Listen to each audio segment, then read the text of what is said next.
Begitu saya saksikan di ELC, saudara, Indonesia Lawyer Club, di salah satu sebuah stasiun televisi, saudara, ada tokoh yang mengatakan kalau PKI itu hanya korban.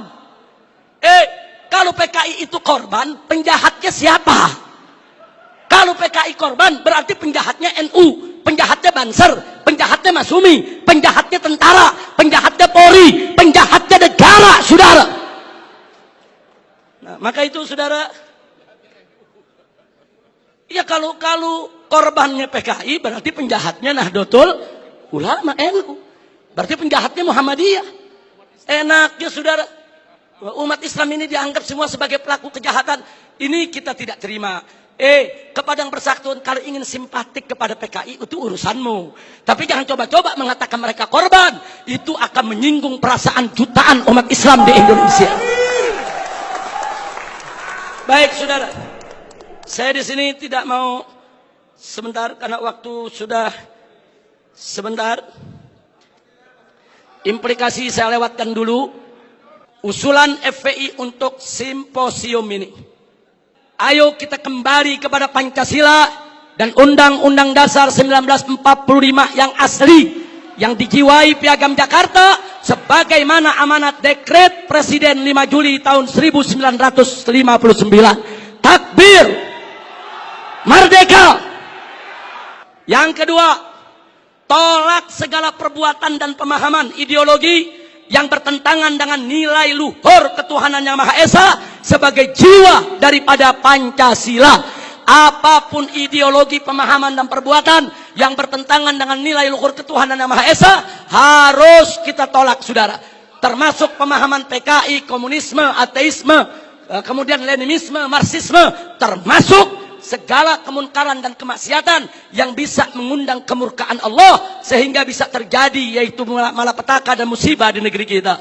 Yang ketiga, tegakkan dan laksanakan TAP MPRS nomor 25 tahun 66, Undang-Undang nomor 27 tahun 99, TAP MPRI nomor 1 tahun 2003, dan KUHP pasal 107A sampai E.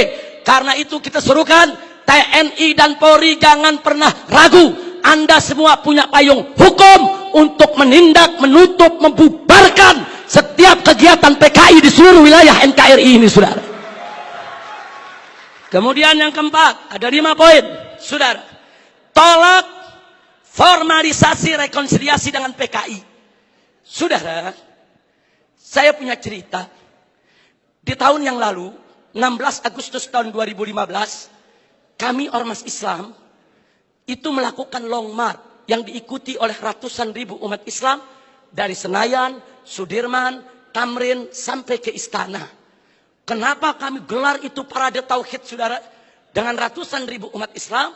Karena kami dengar dari sumber yang sangat terpercaya bahwa Presiden, saudara, berencana untuk memasukkan, saudara, item permohonan maaf kepada PKI di dalam pidato kenegaraannya. Kita melakukan demo-demo kecil dan puncaknya yaitu tanggal 16 Agustus 2015, saudara. Nah, lalu apa, saudara? Di situ umat Islam sepakat kalau Presiden Jokowi tetap ngotot meminta maaf kepada PKI atas nama negara, kami akan serukan umat Islam, saudara, dan seluruh bangsa Indonesia dari Sabang sampai Merauke, kita turun ke jalan lengserkan siapapun presiden yang membela PKI, saudara. Takbir, merdeka. Nah, kenapa kami tolak formalisasi rekonsiliasi dengan PKI? Karena akan membuka luka lama sejarah dan bisa membuka pintu fitnah yang berbahaya. Yang ingin saya berbagi cerita, saya diundang oleh Menko Polhukam di rumahnya. Kami diajak dialog soal PKI. Saya tanyakan langsung kepada beliau, apa betul Presiden tetap akan minta maaf kepada PKI? Beliau saat itu memberikan jaminan, Habib, Presiden tidak akan minta maaf kepada PKI. Kalau sampai saya menyetujui itu, beliau tunjuk pengawalnya di sebelah Kopassus. Ini anak buah saya, Kopassus akan tembak kepala saya. Nah, terus saya tanya lagi, saudara, kepada beliau, baik, tapi saya dengar Anda dapat tugas khusus dari Presiden untuk mencari formulasi rekonsiliasi nasional berkaitan dengan PKI. Nah, beliau jawab, betul. Jadi beliau tidak menafi, saudara, betul. Saya dapat tugas bagaimana mencari formulasi rekonsiliasi kita dengan PKI. Baik, saya tanya, itu maksud rekonsiliasi itu apa, Pak? Tujuannya apa? Apa tujuannya? Oh, dikatakan supaya tidak ada dendam di antara kita, supaya kita hidup damai. Oh, kita tolak, saudara. Tidak perlu rekonsiliasi yang formal. Sebab, saudara, rekonsiliasi secara alami telah berjalan di tengah masyarakat antara PKI dengan bangsa Indonesia, saudara. Artinya hari ini seluruh kader-kader PKI, keturunan PKI sudah mendapatkan hak sosialnya, hak sipilnya, hak budayanya, hak politiknya, hak ekonominya. Mereka minta apa lagi? Mereka jadi pejabat bisa, jadi pengusaha bisa. Mereka udah nggak diganggu oleh umat Islam, saudara. Itu rekonsiliasi alami, saudara. Tinggal kita minta kepada keturunan PKI tersebut, silakan kalian berkarya, silakan kalian ini berkarir, silakan kalian berjuang untuk bangsa ini. Tapi satu syarat, kami tidak akan ganggu kalian jadi pejabat, jadi bisnismen, jadi pengusaha. Tidak.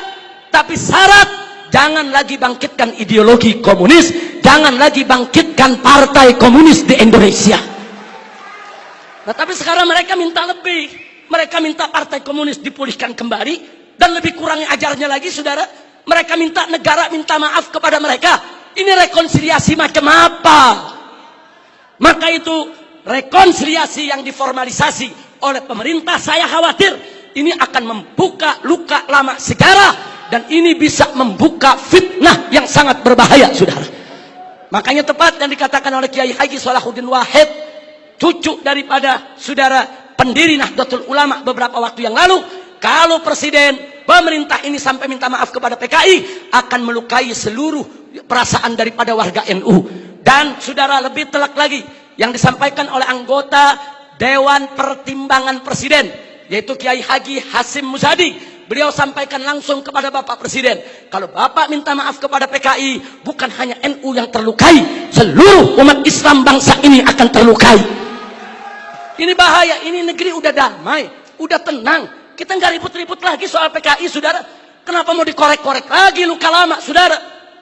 Nah, karena itu, saudara, kalau ada usulan bongkar itu kuburan massal yang isinya PKI. Apa seluruh kuburan mau dibongkar? Kuburan kiai-kiai, santri-santri, saudara, umat Islam yang mereka sembelih, apa semua mau dibongkar? Apa semua juga mau dibangkitkan kembali? Yaitu luka lama yang sudah ada. Ini pertimbangan tidak rasional, saudara. Karena itu kami dari FPI menolak formalisasi rekonsiliasi dengan alasan apapun, saudara. Tapi kami menerima kader-kader keturunan PKI saat ini dikembalikan hak sosialnya, hak ekonominya, hak politiknya, saudara. Kita terima, mereka bangsa kita, mereka saudara kita. Silakan hidup bersaudara berdampingan dengan kita, dan mereka harus tunduk kepada Pancasila. Jangan lagi menghidupkan daripada komunisme. Sebagai penutup yang kelima, saudara, saya ajak semua yang ada di sini untuk menyerukan jihad konstitusional secara nasional melawan semua gerakan komunis dan neolib untuk selamatkan keutuhan negara kesatuan Republik Indonesia, saudara. Takbir, Allahu Akbar, merdeka. Itu saja yang bisa saya sampaikan. Hadirin Allah wa iyyakum ila siratal mustaqim.